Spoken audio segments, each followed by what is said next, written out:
કોઈનું આછું લૂછ્યું તો ભગવાન એમ નહીં પૂછે ના દરબારમાં જાશો ને તમે કેટલા સોનાના દોરા પહેર્યા, કેટલા તમારા ખાતામાં પૈસા હતા, એ નહીં પૂછે.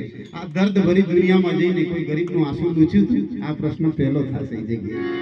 એક બીજી વાણીમાં પણ કહે છે, અને તે દાડો આપણી વાણી ફગી નહીં જાય એના માટે આ બધા રસ્તા છે દાન પુણ્ય કરવાના.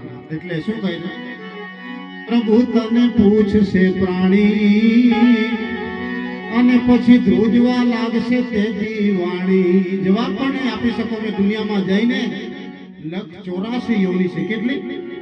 184 યોનીમાં કોઈ યોની મનુષ્ય સિવાય બીજી યોની એવી નથી જે ફોર વ્હીલર ગાડી ચલાવી શકે, ગાડી ખરીદી શકે, દાગીનાના કોઈના બેંકમાં પૈસા હોય, દાગીના પહેરી શકે, કોઈને મદદ કરી શકે, એવી બીજી કોઈ યોની નથી.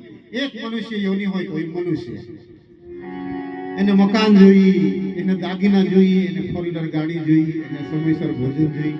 બીજા બધા જ અવતારોમાં કોઈમાં આ વ્યવસ્થા છે?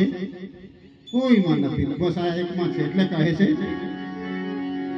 આંખ દીધી તને ઓળખવાને, શુભ જોવાને. અશુભ નથી લખ્યું. કોઈ બી જગ્યાએ શુભ જોજે ને ઓળખી લેજે કોકના દુઃખ ને તું. પણ સદા રહ્યો નેણ ચડાવે. આપણે બધી જગ્યાએ એ પ્રશ્ન કરે, તું મને ઓળખે છે? કોણ છું?